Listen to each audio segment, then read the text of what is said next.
और उत्तर प्रदेश की सियासत पर ही आज का हमारी चर्चा, हमारा विशेष है यूपी की राजनीति में उपचुनाव से पहले हलचल। उत्तर प्रदेश की राजनीति में लगातार जिस तरह की बयानबाजी चल रही है, उसी पर आधारित आज का हमारा विशेष यूपी की राजनीति में उपचुनाव से पहले हलचल। इस पर चर्चा करने के लिए अनंत विजय, वरिष्ठ पत्रकार, हमारे साथ मौजूद हैं और थोड़ी देर में हमारे साथ शांतनु गुप्ता भी शामिल होंगे, राजनीतिक विश्लेषक। अनंत जी, सबसे पहले तो जिस तरह की अटकलें लगाई जा रही हैं, आखिर क्या वजह है कि उत्तर प्रदेश को लेकर जो बयान आए हैं सामने, लेकिन उसके बाद क्या आपको लगता है कि विपक्ष जिस तरह की बातें कह रहा है उसका कुछ अर्थ, कुछ आधार दिखाई देता है? विपक्ष बस चुटकी ले रहा है और आपकी रिपोर्ट में ठीक से ये बताया गया कि ये कयासबाजी और हलचल का दौर चल रहा है। तो मुझे लगता है कि ये सारी चीजों को ध्यान में रखते हुए विपक्ष के पास एक मौका मिला है। उसको राजनीतिक बैठकों में एक संभावना दिखाई दे रही है। उनको लग रहा है कि जो काम चुनाव के मैदान में नहीं हो सकता, वो इंटरनेट मीडिया, जिसे सोशल मीडिया भी कहते हैं, वहां पर कुछ कुछ इस तरह की बातें लिख कर कुछ कर लो। अब बैठकें तो अब जैसे देखिए, अभी योगी आदित्यनाथ की राजभवन राज्यपाल से मुलाकात हर महीने होती है, भेंट होती है उनकी, लेकिन आज के माहौल में उसको अलग ही रंग दे दिया गया कि योगी क्यों मिलने जा रहे हैं, क्या पता मंत्रियों को हटाएंगे, इस्तीफा देंगे। तो ये बयान बहादुरों की एक पूरी टीम तैयार हो गई है। और हमें 4 तारीख के नतीजों के बाद से ही मैं ये कहता रहा हूं ऋतु जी कि पत्रकारों का ये अमृत काल आ गया है इस वक्त। जो 10 साल से भारतीय जनता पार्टी की खबरें उनके पास नहीं आती थी, अब विभिन्न बैठकों के बहाने, विभिन्न स्रोतों से, क्योंकि गठबंधन की सरकार चल रही है तो यहाँ भी कोई निशान खड़े हो जाते हैं, कभी कुछ बोल देते हैं। अनुप्रिया जी कभी पत्र लिख देती हैं, कभी भारतीय जनता पार्टी के नेता भी इस तरह से, जैसे सुकांत ने आज वहां बोल दिया, वो कौन से विपक्ष के नेता बंगाल के, उन्होंने बोल दिया, हेमंत बिस्वा शर्मा ने दे दिया बयान। तो इस तरह की चीजों को लेकर इस तरह के कयासों को एक बल मिलता है। और योगी आदित्यनाथ और के दिल्ली, तथा कथित दिल्ली खेमा जिसको कहते हैं, तथा कथित, तो उस खेमे के बीच में आप याद करिए 2022 में भी इसी तरह का एक माहौल बनाने का प्रयास किया गया था। उसके बाद जब भी योगी और तथाकथित दिल्ली खेमे में इस तरह की माहौल बनाना का प्रयास होता है, नरेंद्र मोदी जी आगे आते हैं और योगी की पीठ थपथपाकर चले जाते हैं।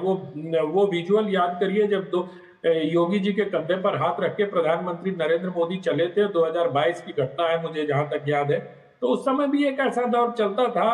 उसके पहले भी याद करिए, जब ए.के. शर्मा जी को भारत सरकार के सचिव के पद से वो छोड़कर जब वो उत्तर प्रदेश में राजनीति करने गए थे, तब भी बहुत सारे कयास लगाए गए थे कि अब योगी का समय पूरा हो गया और ए.के. शर्मा जी को अब मुख्यमंत्री बना दिया जाएगा। फिर कुछ दिनों बाद लोगों ने उनको उप मुख्यमंत्री बनाया और हुआ कुछ नहीं, ढाक के 3 पात। ए.के. शर्मा वहीं बने रहे, विधान परिषद के सदस्य बने, और जब अगली बार योगी चुनाव जीत कर आए तब उनको मंत्री बनाया गया। तो इस तरह कयासों का एक पूरी परंपरा है भारतीय जनता पार्टी के खिलाफ। जो लोग लगे रहते हैं उनको इन बहसों में आनंद आता है, क्योंकि और आलोचना करने का कोई आधार फिलहाल उनको, गठबंधन सरकार में बड़ी उम्मीदें थी कि गठबंधन सरकार में दरारें होंगी। अनंत जी, लेकिन ये भी गलत नहीं होगा कि विपक्ष ने, खासकर उत्तर प्रदेश में भी विपक्ष ने एक लंबा इंतजार करा है इस तरह के मौके के लिए। अब एक लंबे समय के बाद तो ये मौका मिला है 2024 के लोकसभा चुनाव के बाद कि नतीजों में वो अपने कयास या अटकल लगा सकते हैं। तो क्या आपको लगता है कि ऐसे में उन अनुभवी नेताओं को, भारतीय जनता पार्टी के जो हैं, उन्हें भी थोड़ा सतर्क रहने की जरूरत है, जिसकी हिदायत, नसीहत कह सकते हैं कि जेपी नड्डा ने भी इशारों में दी है? मैं बिल्कुल आपकी बात से पूरी तरह से सहमत हूं। विपक्ष के अटकलों को या हलचलों को हवा भारतीय जनता पार्टी के नेताओं के अवांछित बयानों से और उनके तरह तरह के क्रियाकलापों से मिलता है। अब 2 दिन पहले, अगर मुझे नहीं मालूम कि जेपी नड्डा से कल केशव मौर्य की मुलाकात हुई, वो किस मुद्दे पर हुई, लेकिन अभी 2 दिन पहले, 3 दिन पहले आप उत्तर प्रदेश एग्जीक्यूटिव कमेटी में उनसे मिल के आए थे। फिर उनको यहाँ बुलाना, फिर उनसे मिलना, प्रधानमंत्री का भूपेंद्र चौधरी को मिलना, तो चलिए समझ में आता है, क्योंकि प्रधानमंत्री सभी राज्यों के मुख्यमंत्रियों से और प्रदेश अध्यक्षों से मुलाकात कर रहे हैं। लेकिन जिस प्रकार से जेपी नड्डा जी से मुलाकात हुई, या जिस प्रकार से उत्तर प्रदेश के कुछ विधायक या कुछ पूर्व मुख्यमंत्री कार्यकर्ताओं को लेकर चिंतित दिखाई दे रहे हैं, ये चिंता अगर समय रहते वो सारे लोग कर लिए होते तो शायद उत्तर प्रदेश के चुनाव परिणाम कुछ और होते। लेकिन तब कार्यकर्ताओं की चिंता नहीं हुई। ऐसा लगता है कि वो सब लोग भाजपा की सीटें कम होने की प्रतीक्षा कर रहे थे और अब वो बोलने लग गए हैं। तो मुझे ऐसा लगता है कि इन लोगों को इस तरह की बयानबाजियों से बचना चाहिए, क्योंकि इस तरह जिस प्रकार से राजनीति को हवा दी जा रही है या जिस प्रकार की राजनीति हो रही है, उससे भारतीय जनता पार्टी से जुड़े लोग जो हैं वो थोड़े चिंतित हो जाते हैं हम्म। कि हो क्या रहा है, क्योंकि लगातार 24 घंटे निरंतर मीडिया में ये बात चल रही है कि दिल्ली में और लखनऊ में तलवारें खिंची हुई हैं और पता नहीं क्या किन किन शब्दावलियों का उपयोग लोग कर रहे हैं, जो पिछले 10 साल से कुंठित थे, जिनके पास किसी प्रकार की खबर नहीं आ रही थी, वो सब लोग अब मिलकर एक नई संभावना देख रहे हैं कि योगी और मोदी को आमने सामने कर दो और अपनी पॉलिटिक्स चलाने का प्रयास करो। लेकिन मुझे लगता है कि फिर एक बार नरेंद्र मोदी सामने आएंगे और योगी आदित्यनाथ की पीठ थपथपाकर सारे कयासों को विराम दे देंगे। जी अनंत जी, शांतनु गुप्ता जी भी हमारे साथ जुड़ गए हैं, राजनीतिक विश्लेषक। शांतनु जी, आपका स्वागत है। शांतनु जी, जिस तरह की जो अटकलें लगातार लगाई जा रही हैं, हालांकि बैठकें चल रही हैं, उत्तर प्रदेश का जो चुनावी नतीजा आया है उस पर तमाम समीक्षा हो रही है और उन समीक्षाओं का ही दौर एक तरह से जारी है जो कहा जा रहा है। क्या आपको लगता है विपक्ष जो कह रहा है उसमें कितना दम दिखाई देता है, और 10 विधानसभा सीटों पर जो उपचुनाव होना है भारतीय जनता पार्टी के लिए कितनी साख की बात दिखाई देती है? देखिए रितु जी, मैं इसको दो तीन तरह से देखता हूँ। एक तो 2017 से जब से योगी आदित्यनाथ मुख्यमंत्री बने हैं, इन 7 साल में 70 से ज्यादा बार ऐसी खबरें हो चुकी हैं। मैंने कम से कम 20 डिबेट ऐसी करी है कि योगी आदित्यनाथ हटने वाले, क्योंकि योगी आदित्यनाथ के विरोधियों के पास उनके काम को लेके, उनके विकास को लेके, उनके नृत्य को लेके, उनको बुलडोजर को लेके ज्यादा कुछ कहने को नहीं।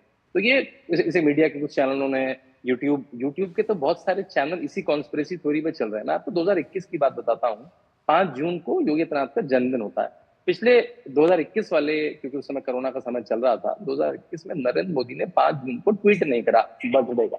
अब इससे बहुत सारे यूट्यूब चैनल ने चला दिया क्योंकि नरेंद्र मोदी ने ट्वीट नहीं करा, ऐसे योगी आदित्यनाथ हट रहे हैं। मतलब मैं कह रहा हूँ पॉलिटिकल डिस्कोर्स इस हद तक गिर गया था और बड़े बड़े चैनलों पर डिबेट हुई इस पर।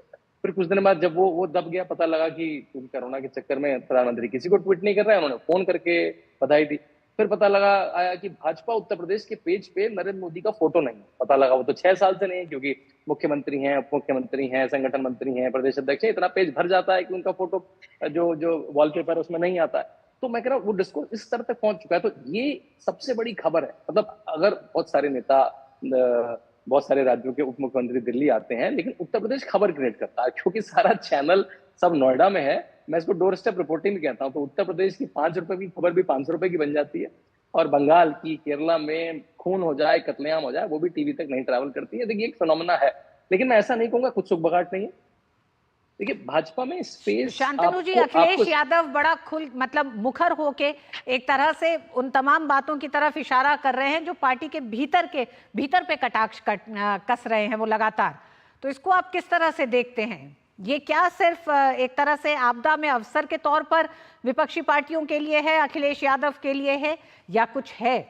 देखिए आपदा में अवसर देखेगा और वो किसी भी विपक्षी पार्टी को देखना भी चाहिए। मैं इसको दो तरह से देखूंगा। मैं ऐसा नहीं कहूंगा कि भाजपा उत्तर प्रदेश में सब कुछ बिल्कुल ठीक है, लेकिन भाजपा में एक अच्छी बात है कि ये स्पेस है, आप पॉलिटिकल फाइट करके बड़ा पद ले सकते हैं। देखिए 2014 में नरेंद्र मोदी को भाजपा में थाली में सजा के मुख्यमंत्री पद का उम्मीदवार नहीं बनाया था। उन्होंने भी खूब सारी इंटर टसलिंग करी थी। हमें सबको पता है अडवाणी जी का कैंप था, उन्होंने किस तरह से अपने आप को स्थापित करा और पता लगा कि भाई वो सबसे बड़े कद्दावर बिल्कुल आराम से नहीं मिल गया था नरेंद्र मोदी को। तो भाजपा में स्पेस है कि आप अटल बिहारी के ऊपर, कि आप उस समय विपक्ष के नेता जेटली जी थे, सुषमा स्वराज थी, उनके ऊपर बढ़ के उनको पद मिला। तो भाजपा में वो स्पेस है। वो स्पेस को विपक्षी देखते हैं। ये तो लड़ाई चल रही है। देखिए लड़ाई कहते किसे हैं? लड़ाई हमने देखी थी जब अखिलेश यादव ने अपने पिताजी से माइक छीन लिया था, अपने चाचा जी को लात मारकर, पिताजी को लात मारकर पार्टी से, उसे कहते हैं लड़ाई। तो ये भाजपा में आपको दिखेगी। भाजपा में इस पॉलिटिकल मैन्यूवरिंग के लिए स्पेस है। अगर आप अपने कद के सार पे अगर ऊपर आ सकते हैं तो आ सकते हैं। ऐसे बहुत सारे लोग ऊपर आए भी हैं। लेकिन देखिए योगी आदित्यनाथ का कद भाजपा में जो है वो 2024 के इलेक्शन में देखिए, नरेंद्र मोदी के बाद अगर सबसे ज्यादा रैली किसी ने करी, शायद नरेंद्र मोदी ने 206 रैली करी, तो योगी आदित्यनाथ 205 रैली करी। अगर संबित पात्रा का चुनाव थोड़ा लड़खड़ाता है तो उसमें योगी आदित्यनाथ को बुलाया जाता है। 12 राज्यों में, अपने राज्य को छोड़ के 12 राज्यों में योगी आदित्यनाथ जाते हैं। कोई भी भाजपा का चुनाव हो, चाहे वो तमिलनाडु हिंदी भाषी प्रदेश में ना भी हो, तो उसमें नरेंद्र मोदी के बाद अगर कोई स्टार कैंपेनर कैंडिडेट को चाहिए तो वो योगी आदित्यनाथ चाहिए। योगी आदित्यनाथ की खबर न्यूयॉर्क टाइम्स में छपती है। 26 जनवरी की जब रैली होती है उसमें बाबा का बुलडोजर चलता है। तो योगी आदित्यनाथ का कद बहुत बड़ा हो चुका है। उनके अराउंड आप कुछ भी खबर बनाते हैं तो विपक्ष को भी पॉइंट मिलते हैं और मीडिया में भी टीआरपी बढ़ती है। तो वो आपको हर समय दिखता रहेगा जब तक योगी आदित्यनाथ एक्टिव अनंत जी 10 सीटों पर जो विधानसभा चुनाव अब उपचुनाव होने हैं, इन्हें लेकर भी भारतीय जनता पार्टी जहां एक तरफ अपनी मजबूत रणनीति बना रही है, तो वहीं समाजवादी पार्टी के लिए भी ये कुछ हद तक चुनौती ही है 10 सीट। हालांकि इसमें से 5 सीटें अगर हम देखें तो एनडीए सहयोगी दलों के पास है, 5 सीटें समाजवादी पार्टी के पास है। लेकिन क्या आपको लगता है 2024 के लोकसभा चुनाव के बीच में अरविंद केजरीवाल के एक बयान ने जिस तरह के एक तरह से कंफ्यूजन की स्थिति बनाई थी, क्या 10 सीटों पर उपचुनाव से पहले उसी मतलब सिनेरियो को बनाने की कोशिश की जा रही है?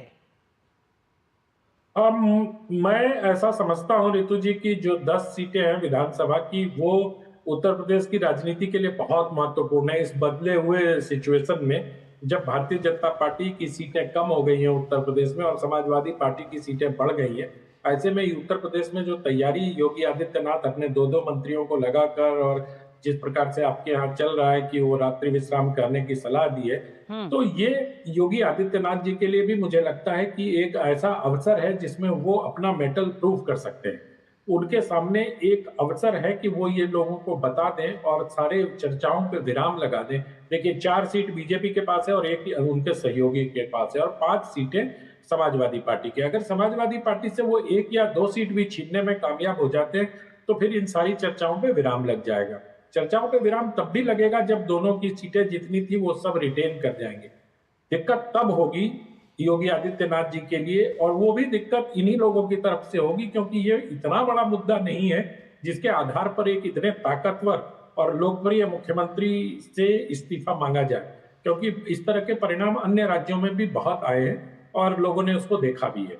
तो मुझे लगता है कि इस चुनाव परिणाम का हम सबको इंतजार करना चाहिए। बड़ा दिलचस्प होगा उत्तर प्रदेश का, और उत्तर प्रदेश की राजनीति में सबकी बहुत रुचि होती है। और आपने ठीक कहा, केजरीवाल जी ने जिस प्रकार से वो उत्तर प्रदेश के मुख्यमंत्री को हटाने का राग छेड़ दिया था, तो जो लोग दबे छुपे बात कर रहे थे उन सबको भी एक बल मिल गया कि वो अरविंद जी के बहाने उस बयान को चलाने लग गए और ये सारी कहानी उसके इर्द गिर्द गढ़ने लग गए।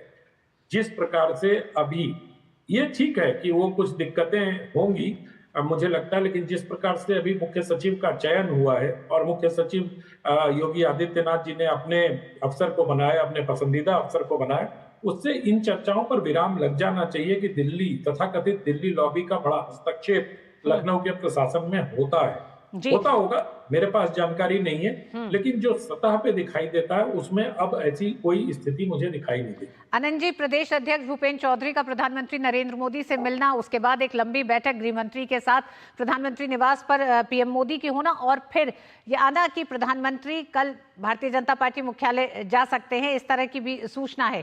तो किस तरह से आप देखते हैं इन तमाम खबरों को भी? रितु जी, ये तो बहुत स्वाभाविक है एक ऐसे प्रदेश के जहां से अपेक्षाएं बहुत अधिक थी, जहां से सीटें कम होने के कारण भारतीय जनता पार्टी बहुमत से पिछड़ गई। ऐसे प्रदेश अध्यक्ष को बुलाकर उनसे हालात की समीक्षा करना और समझना कि चूक कहां हुई है, मैं समझता हूं यही हुआ होगा।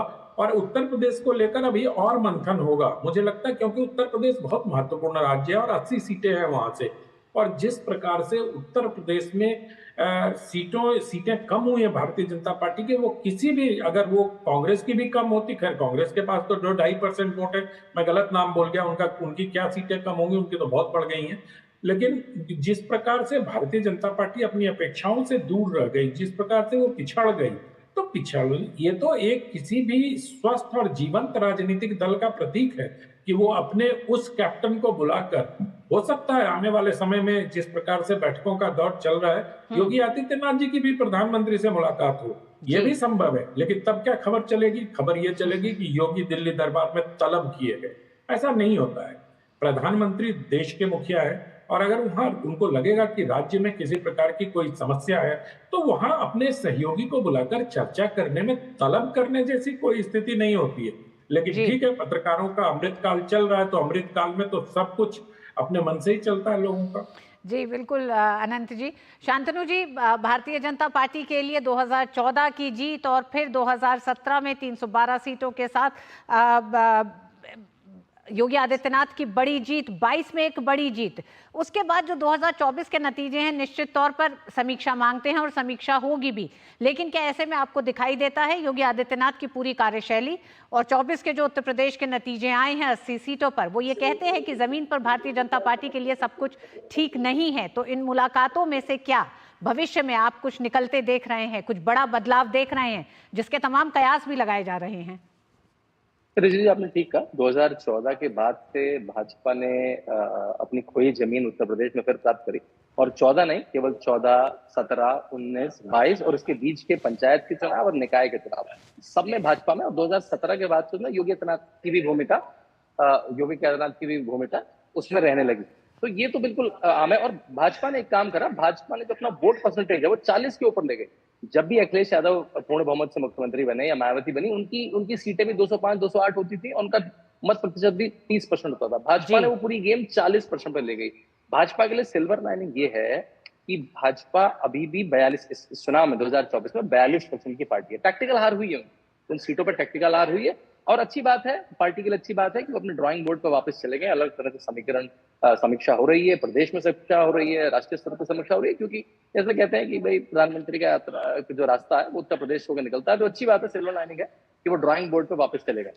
बिल्कुल शांतनु जी, हालांकि अखिलेश यादव का कहना है कि भारतीय जनता पार्टी के बीच टकराव है, भटकाव है, इन तमाम एक तरह से बातों को लेकर वो लगातार ट्वीट भी कर रहे हैं। लेकिन ये भी हम जानते हैं कि भारतीय जनता पार्टी की सरकार उत्तर प्रदेश में योगी आदित्यनाथ के नेतृत्व में 17 से 22 तक और अभी भी जिस तरह से चल रही है, स्टार प्रचारकों में से एक योगी आदित्यनाथ एक मजबूत सरकार के साथ आगे बढ़ रहे हैं।